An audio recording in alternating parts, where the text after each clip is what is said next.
민수기 9장 1절에서 14절까지 말씀을 교독합니다. 여호와께서 애굽 땅에서 나온 다음 해 첫째 달에 여호와께서 시내 광야에서 모세에게 말씀하여 이르시되 이스라엘 자손에게 유월절을 그 정한 기일에 지키게 하라. 그 정한 기일 곧 이달 14째 날 해질 때에 너희는 그것을 지키되 그 모든 율례와 그 모든 규례대로 지킬지니라. 모세가 이스라엘 자손에게 명령하여 유월절을 지키라 하매 그들이 첫째 달 14째 날 해질 때에 시내 광야에서 유월절을 지켰으되 이스라엘 자손이 여호와께서 모세에게 명령하신 것을 다 따라 행하였더라. 그때에 사람의 시체로 말미암아 부정하게 되어서 유월절을 지킬 수 없는 사람들이 있었는데 그들이 그날에 모세와 아론 앞에 이르러 그에게 이르되 우리가 사람의 시체로 말미암아 부정하게 되었거니와 우리를 금지하여 이스라엘 자손과 함께 정한 기일에 여호와께 헌물을 드리지 못하게 하심은 어찌함이니까. 모세가 그들에게 이르되 기다리라. 여호와께서 너희에게 대하여 어떻게 명령하시는지 내가 들으리라. 여호와께서 모세에게 말씀하여 이르시되 이스라엘 자손에게 말하여 이르라. 너희나 너희 후손 중에 시체로 말미암아 부정하게 되든지 먼 여행 중에 있다 할지라도 다 여호와 앞에 마땅히 유월절을 지키되 둘째 달 14째 날 해질 때에 그것을 지켜서 어린 양의 무교병과 쓴 나물을 아울러 먹을 것이요 아침까지 그것을 조금도 남겨두지 말며 그 뼈를 하나도 꺾지 말아서 유월절 모든 율례대로 지킬 것이니라. 그러나 사람이 정결하기도 하고 여행 중에도 있지 아니하면서 유월절을 지키지 아니하는 자는 그 백성 중에서 끊어지리니 이런 사람은 그 정한 길에 여호와께 헌물을 드리지 아니하였은즉 그의 죄를 담당할지며 만일 타국인이 너희 중에 거류하여 여호와 앞에 유월절을 지키고자 하면 유월절 율례대로 그 규례를 따라서 행할지니 거류민에게나 본토인에게나 그 율례는 동일할 것이니라. 아멘. 할렐루야. 하나님의 크신 은혜와 평강이 오늘도 변함없이 여러분 가운데 가득 넘치기를 주님의 이름으로 축원합니다. 오늘 본문 9장 말씀은 이스라엘이 시내산에서 이 가나안 땅을 향해 출발하기 앞서서 행한 그 유월절을 지금 기록하고 있습니다. 지금 유월절을 이제 지키고 있어요. 그래서 오늘 이 본문의 말씀, 이 유월절은 두 번째 지키는 유월절이다. 이걸 우리가 알 수가 있죠. 왜냐하면 이제 첫 번째 유월절은 이스라엘 백성들이 출애굽할 때 진행이 됐던 거죠. 이게 바로 유월절의 시작이었습니다. 그리고 오늘 1절 말씀 보면 애굽 땅에서 나온 다음에 첫째 날 하는가, 지금 이것은 두 번째 지키는 유월절이다라고 하는 걸 우리가 알 수 있다는 것이에요. 근데 이제 첫 번째 유월절은 유월절이면서도 출애굽 이제 현장이니까 사실 이제 기념이다라고 하는 그런 의미로서의 이 유월절은 사실상 오늘 이 민수기 9장에 나오는 이 유월절을 지키는 것이 사실상 첫 번째 유월절과도 같은 이제 그런 의미를 갖고 있죠. 출애굽 때는 이제 기념이라기보다는 실행이죠. 실행, 현장. 유월절 양을 잡고 정말 그 양의 피를 문 임방과 좌우설주에 발라요. 왜 그러냐면 지금 이건 죽느냐 사냐의 문제예요. 지금 그렇게 하라 말씀하셨어요. 만약에 그 피를 바르지 않으면 애굽 땅의 모든 장자를 칠 때에 그 집도 이제 망하게 되는, 그 집의 장자도 이제 죽음을 당하는 그런 일이 되는 것이죠. 굉장히 좀 어떻게 보면은 좀 이 애굽 땅이 어수선한 그런 상태.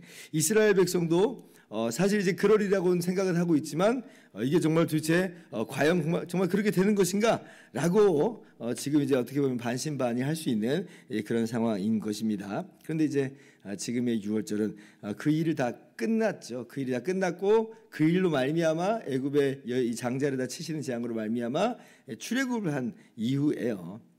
그렇기 때문에 사실은 지금 이 민수기 9장에서의 유월절은 굉장히 자세가 좀 남달랐을 거라 이렇게 생각을 합니다.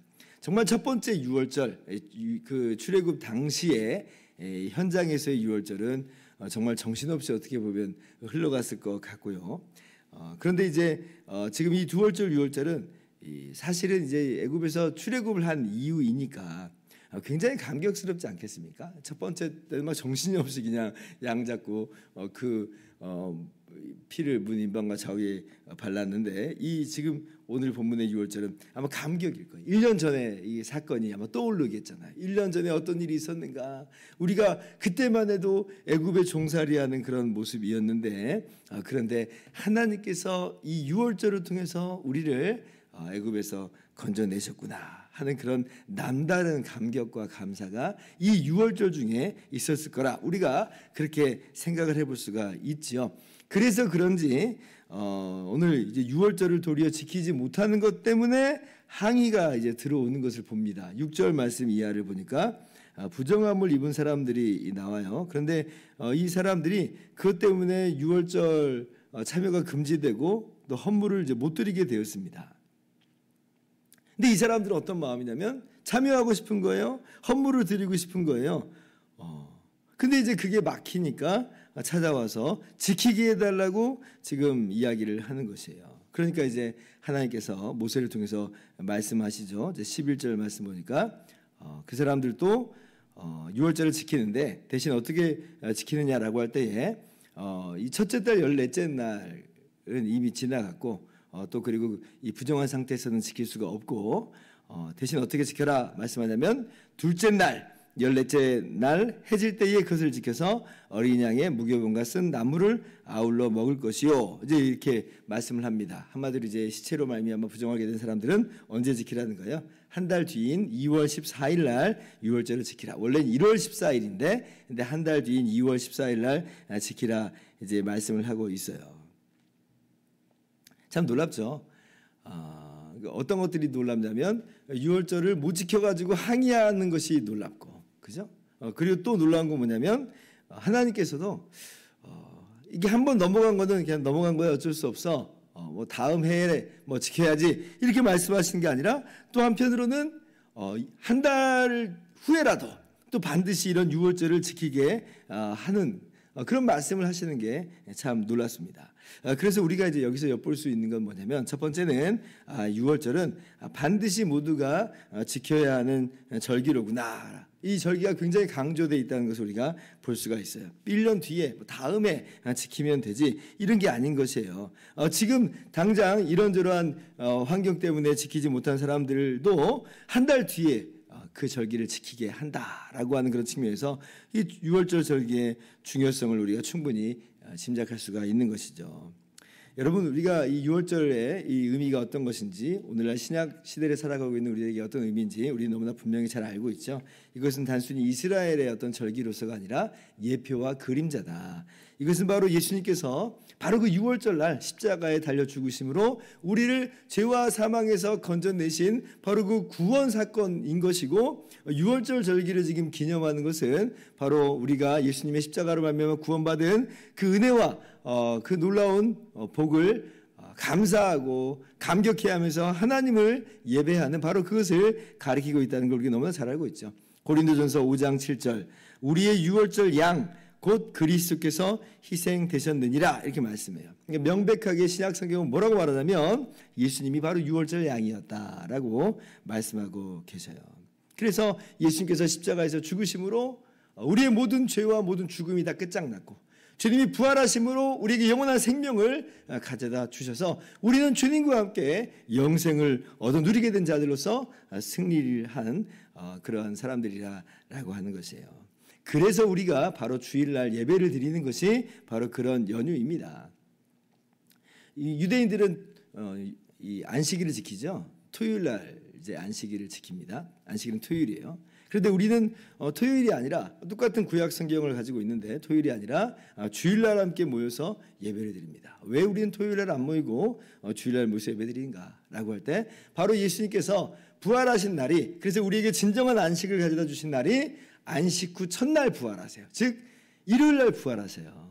그래서 우리는 바로 이 안식 후 첫날을 정말 우리에게 진정한 안식을 가져다 주신 바로 그 예수님, 예수 그리스도 안에서 영원하고도 완전한 안식을 우리가 누리게 됨을 기뻐하면서 감사하면서 감격하며 모여서 하나님을 예배하는 것이다. 그래서 사실상 매 주일마다 부활주일이고 바로 그 모든 것이 우리는 6월절로서 마치 6월절로서 기념하며 기억하며 감사하면서 하나님을 예배하는 것이다. 그래서 6월절이 반드시 지켜져야 되는 그런 절기로서 이야기되는 것이 우리에게 어떻게 적용되냐면 그렇구나.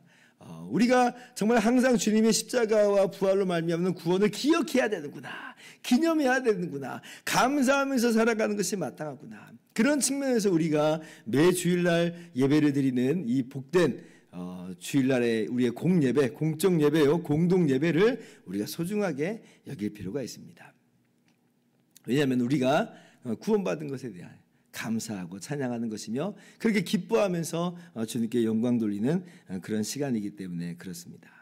그래서 두 번째 교훈은 바로 이어져서 뭐냐라고 할 때 이렇게 우리가 하나님의 이 유월절을 이스라엘이 유월절을 기억하는 것처럼 우리가 그렇게 우리의 구원을 기억하고 기념하는 것은 전혀 강제적인 게 아닌 거예요. 이것은 바로 정말 자발적인 그런 예배요 감격 속에서 하나님께 나아갑니다. 헌신하는 것이다라고 하는 것입니다. 지금 이스라엘 백성의 모습 보세요. 나도 유월절 지키고 싶다는 거예요. 나도 헌신하고 싶다는 거예요. 나도 헌물하고 싶다는 겁니다. 왜냐하면 그 구원의 감사와 감격이 가시지 않아 있어요. 아직도 정말 너무나 기뻐요. 애굽에서 종살이하고 영원히 그렇게 쓰러질 수밖에 없었던 운명이 바로 이 유월절로 말미암아 변화되게 된 것이 너무나도 고마워서 그래서 우리도 유월절에 참여하고 싶다. 그럼 우리가 하나님의 그 놀라운 은혜를 예수님의 십자가와 부활을 기억하고 기념하면서 감사하면서 찬양하는 것 그리고 이렇게 우리가 공예배로 나와서 하나님을 예배하는 것 이거 뭐라는 거예요? 이게 뭐 그렇게 해야 해 라고 하는 어떤 강제 규정이었기 때문에가 아니라 바로 우리 역시도 마찬가지로 구원의 감격 정말 예수님의 십자가와 부활로 말미암는 정말 그 놀라운 은혜에 겨워서 우리가 나와서 하나님을 예배하며 또 그렇게 헌신하는 것이다라고 하는 거예요. 그러니까 주의 성수다라고 할 때 그것은 사실상 강제적으로 무거운 짐으로 우리에게 주어져 있는 그런 개념이 아니라 그 구원의 감격이 우리 가운데 흘러 넘치는 그런 모습으로서 우리가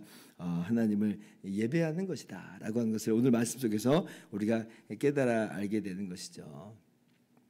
그래서 오늘도 우리가 주님의 십자가와 주님의 또 부활로 말미암는 우리에게 주신 그 놀라운 구원, 참 생명, 그 감격을 우리 마음 가운데에서 다시 한번 오늘 회복했으면 좋겠습니다. 정말 그 은혜 안에서 너무나 감사해서 즐거이 하나님을 예배하며 하나님을 누리며 그렇게 하나님께 즐거이 우리 자신을 또 헌신하며 나가는 그런 우리가 되기를 원합니다. 그것이 바로 진정한 유월절을 기념하는 것이고 그것이 바로 우리의 성도의 마땅한 삶이라고 하는 걸 기억하면서 특별히 우리가 공동체로 주님의 몸인 교회가 되어서 구원받았으니 그렇게 주님의 한 몸이 된 교회 공동체가 모여서 예배드리는 주일날을 귀하게 여기면서 함께 예배하는 즐거이 주 앞에 헌신하며 나가는 우리 모두가 될 수 있기를 주님의 이름으로 축원합니다. 기도하겠습니다.